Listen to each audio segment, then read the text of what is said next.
नमस्कार, स्वागत है आपका बिहार समाचार में। बिहार में आज से इंटर परीक्षा शुरू हो गई है। एग्जाम से पहले छात्रों ने कहा ऑनलाइन पढ़ाई के कारण नहीं पूरा हुआ सिलेबस। तो वहीं एमएलसी चुनाव में एनडीए ने तय किए उम्मीदवार। जेडीयू से मंत्री सुमित सिंह की पत्नी तो बीजेपी से नीरज बबलू की पत्नी मैदान में। सुबह कोहरे के कारण बड़ी ठंड। बिहार में अगले 48 घंटे में 3 डिग्री सेल्सियस तक बढ़ेगा रात का पारा, कम होगी कनकनी। तो अब तक की सभी बड़ी खबरों पर बात करने से पहले आपसे छोटी सी अनुरोध है कि कृपया वीडियो को एक लाइक अवश्य कर दीजिएगा, क्योंकि आपका एक लाइक करना ही हमारे मेहनत का फल होता है। तो शुरुआत करते हैं आज की पहली और बड़ी खबर से।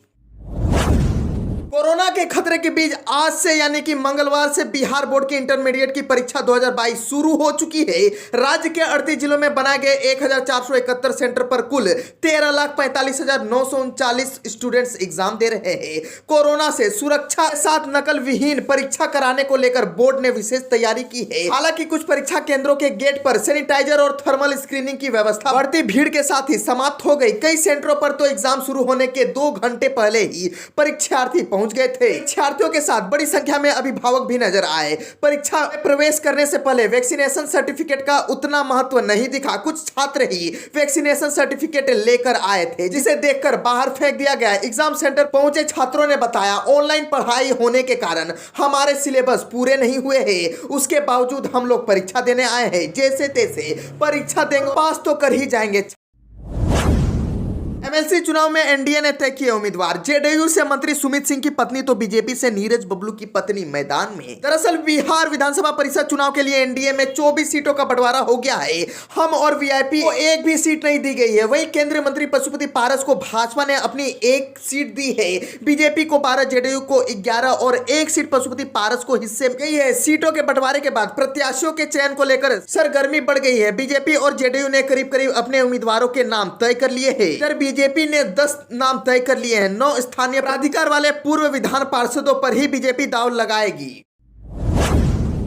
सुबह कोहरे के कारण बड़ी ठंड। बिहार में अगले 48 घंटे में 3 डिग्री सेल्सियस तक बढ़ेगा रात का पारा, कम होगी कनकनी। बिहार में कोहरा के कारण सुबह की ठंड बढ़ गई है। 2 से 3 दिनों तक कोहरा का असर दिखाई पड़ेगा। हालांकि इस बीच 48 घंटे में राज्य में रात के तापमान में 2 से 3 डिग्री बढ़ोतरी की संभावना है। मौसम विभाग ने 3 फरवरी को बारिश का अलर्ट जारी किया है। राज्य के 19 जिलों में बारिश होने की संभावना है। मौसम विभाग के मुताबिक राज्य में सतह से 1.5 किलोमीटर ऊपर तक पश्चिमी एवं उत्तर पश्चिमी हवा का प्रभाव जारी है। हालांकि अब इसकी गति काफी कम हो गई है। इस कारण से अगले 3 दिनों तक राज्य का मौसम शुष्क बना रहेगा। इसके बाद हल्की से मध्यम बारिश की संभावना है। अगले 2 दिनों तक उत्तरी बिहार के भागों में मध्यम से घना कोहरा छाया रहेगा। अगले 48 घंटे के दौरान न्यूनतम तापमान में 2 से 3 डिग्री की बढ़ोतरी होने का पूर्वानुमान भी जताया जा रहा है। वहीं पिछले 24 घंटे में राज्य का मौसम पूरी तरह से शुष्क बना रहा। मोतिहारी, सुपौल और पूर्णिया में कोल्ड डे का असर दिखाई पड़ा। इस दौरान सबसे कम न्यूनतम तापमान 6.7 डिग्री सेल्सियस अररिया में दर्ज किया गया। 3 फरवरी को पटना सहित राज्य के 19 जिलों में गरज के साथ बारिश की संभावना बन रही है। इस दौरान आकाशीय बिजली चमकने के साथ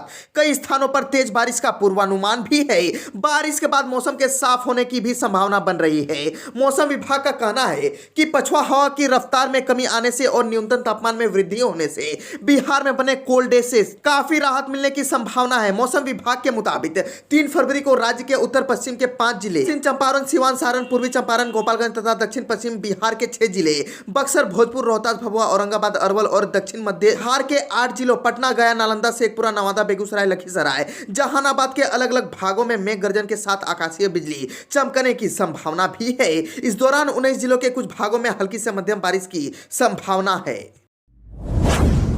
पंचायत स्तर पर पार्टी को मजबूत करने जुटे पारस। 38 जिलों में बनाए गए जिला प्रभारी पूर्व विधायक बनवारी राम को मिली गया की जिम्मेदारी। केंद्रीय मंत्री पशुपति कुमार पारस अपनी पार्टी राष्ट्रीय लोक जनशक्ति को मजबूत बनाने की कवायद में जुटे हुए हैं। वो अपने संगठन की मौजूदगी पंचायत स्तर पर दर्ज कराना चाहते हैं। यह तब होगा जब कार्यकर्ता पूरी मुस्तैदी के साथ काम करेंगे। इसी उद्देश्य से रालोसपा ने बिहार के सभी 38 जिलों में जिला प्रभारियों की तैनाती कर दी है। पार्टी के राष्ट्रीय प्रवक्ता श्रवण कुमार अग्रवाल के अनुसार प्रदेश अध्यक्ष प्रिंस राज ने जिला प्रभारियों की लिस्ट सोमवार को जारी कर दी है।